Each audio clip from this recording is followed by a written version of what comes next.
Hello, hello, hello. Good morning, everyone. Like a love shout out to subscribers and followers of this channel.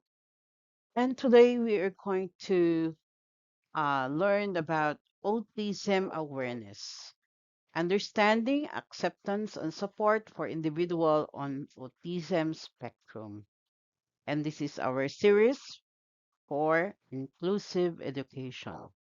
So how you're going to support my channel again and again and again. So thank you, and we will start.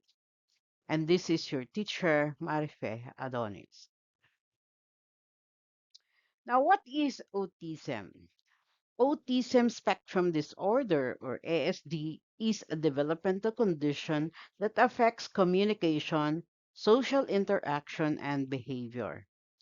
So it is a spectrum, meaning each person has a unique strength and challenges.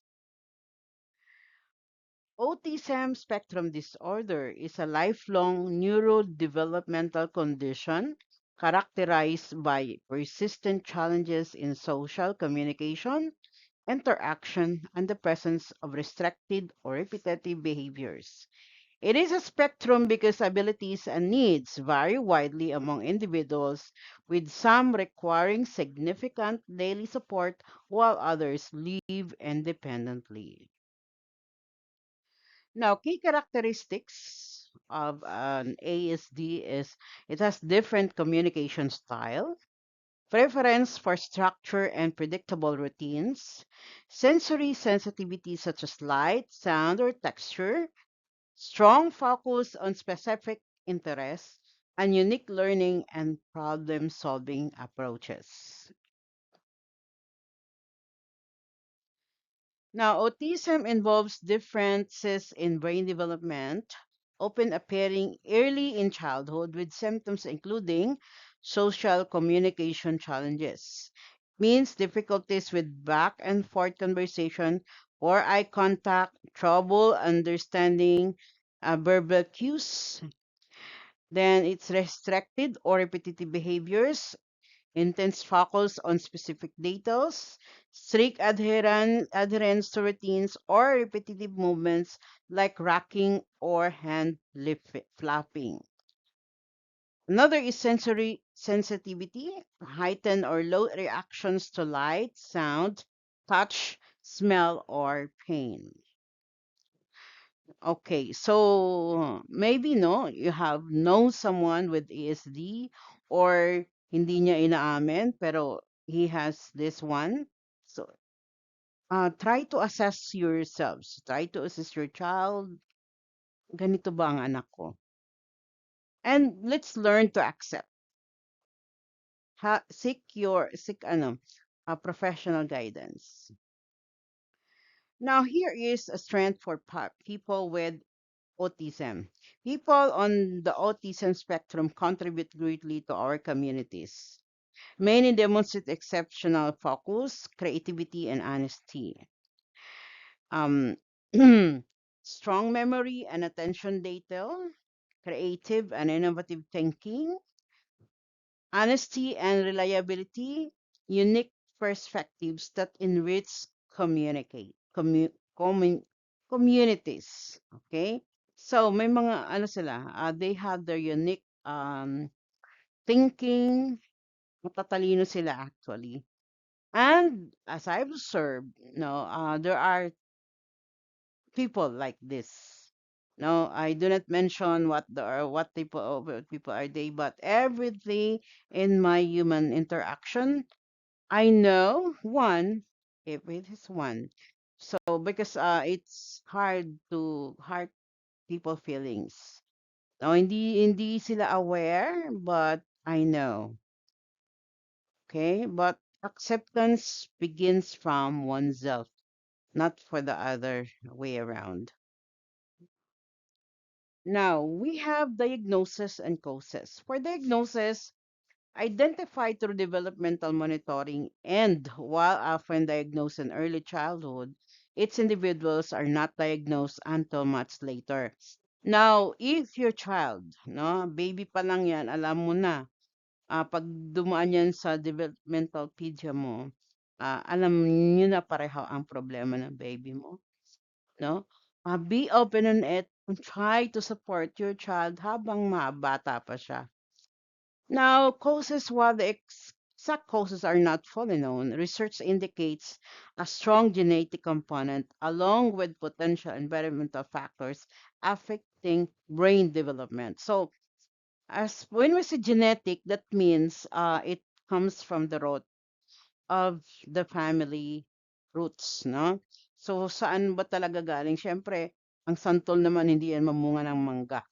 So it depends on saan po kayo galing, ano po ang environment meron kayo, or um, ano po ba talaga ang sistema ng pamilya ninyo. Nandyan po yan nanggagaling, hindi po yan kahit saan man. Now, prevalence according to CDC, approximately 1 in 36 children is identified with ASD. Now, huwag po kayong mahiya kung ang anak ninyo ay identified as ASD. Dapat po siyang maging proud kayo na meron kayong ganyan. Dapat po natin siyang tulungan because this child has a special need. So, it says here 1 in 36 children. So, maaaring nag-iisa yan, nag-iisa yan sa classroom kung teacher ka man, no, katulad ko. And as an advocate of inclusion, um, dapat sa bahay pa lang tatanggapin na natin. We seek to, kung nakita niyo yung anak niyo ay ganito na meron siyang cause ng or tulungan po natin siya. Wag po tayong mahiya. Please lang po. Admission to your heart, no? As a mother, as a father, as a family member, no? Magiging masaya po tayo. And pag maging saya ka, matanggap mo na ganito anak ko kailangan ng tulong, kailangan po ng mga pangailangan niya, tulungan mo mentally, socially, emotionally, para dapat talaga importante emotionally because this person, no, with ASD has different behavioral approach. Iba po sila, no? So maaaring magwawala yan sa harap ninyo kahit nasaan po kayo, nasa mall, nasa bata pa lang yan, alam niyo na kung ano meron siya. At hindi po yan basta tantrum. Hindi po yan basta tantrum. And special education teacher knows one when there's a one. Now we are trained, no? So as I'm already first year in the special education course, I already grasp. No, not totally, but of course I'm already there. No, and more on my studies, I'll be helpful to. So eventually you will learn, no? So as I go on to this progress, I will help you also. Now, challenges people may face. Okay, while autism brings strengths, individuals may also encounter barriers in daily life. These challenges often arise not from autism itself, but from the environments that are not designed inclusively. Here, we have sensory overload in noisy or bright spaces. So, kung may kasama kayo sa bahay na ayaw niyo ng maingay, ayaw niyo ng maliwanag, intindihin niyo po. Misunderstandings in social interaction. So, maaring natapik niya yung katabi niya na hindi niya alam. Alam niyo po 'yun? 'Pag marami akong cases na gano'n 'no.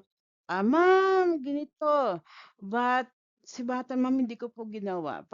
Kasi, ah, at the back of his mind or her mind wala siyang ginawa pero, yung kamay niya biglang nagtapik pala hindi it's lack of awareness or acceptance from others and also from the child itself. So dapat yung bata mismo kung anak mo ganito, paunawa mo sa kanya. Dapat tanggapin po talaga niya kung ano meron siya. Now, myths and facts. There are many misconceptions about autism. For example, some believe that individuals with autism prefer to be alone. In reality, Many want meaningful relationship but may express connection differently. Iba po sila, no? Gustong-gusto nila may kasama, pero iba po ang kanilang paraan ng pagpapahayag ng kanilang connection. Halimbawa, gusto niya makipaglaro, pero ibang ano niya, no? Another common myth is that autism looks the same in everyone. So parang kala nila pare-parehas. The truth is, autism is highly individual and no two people are alike. So kung ang parehong dalawang bata pareho may autism, magkakaiba pa din po yan at magkakaiba po siya doon sa regular na bata na nakikita natin. That's the facts po. Now, how do we build awareness? So educate yourself and others about autism. Use respectful language when talking about the spectrum. So maging magalang po tayo, no? Celebrate strengths and talents. So pag nakita nyo, ang galing-galing naman, oh, so we need to support this child because he is different. Advocate for inclusive opportunities in schools and workplaces. So especially in schools. Now, I know some students who have autism, but they excelled. I know teachers who has autism, they excelled. I know, sabi ko nga sa inyo, I know one who has one. So that's why I can easily recommend, no, I can talk to the parents heart to heart and explain. Huh? So if you have difficulty in assisting your child, you may approach or you may message me to this channel. Okay. Now, inclusion in communities. Inclusion is more than the participation. It is about belonging. No, a truly inclusive community recognizes differences, values contributions, and creates spaces where everyone can succeed. When schools, workshops, workplaces, and neighborhoods adopt inclusive practices, individuals on the spectrum have greater chances to thrive and enrich the lives of those around them. Guys, or parents, mothers, fathers, mas maganda po na ang anak ninyo ay isama natin doon sa regular classroom. We have now inclusive education classrooms all over the Philippines because it's already on the mandated by the law. All right? It's already mandated by a law. Now to get how to get involved, join local autism awareness events, support inclusive organizations and programs, share accurate positive informations, and encourage kindness in every interactions. Okay, yun lang po ang dapat nating gawin. And especially sa bahay mismo, we have to accept in our own home. Now, in conclusion, autism awareness is not only about recognizing challenges, it's about celebrating diversity, respecting differences, and creating a world where everyone feels included. Okay, before I end, thank you for Lorna Alvarado for this nice presentation. That's all. Thank you so much.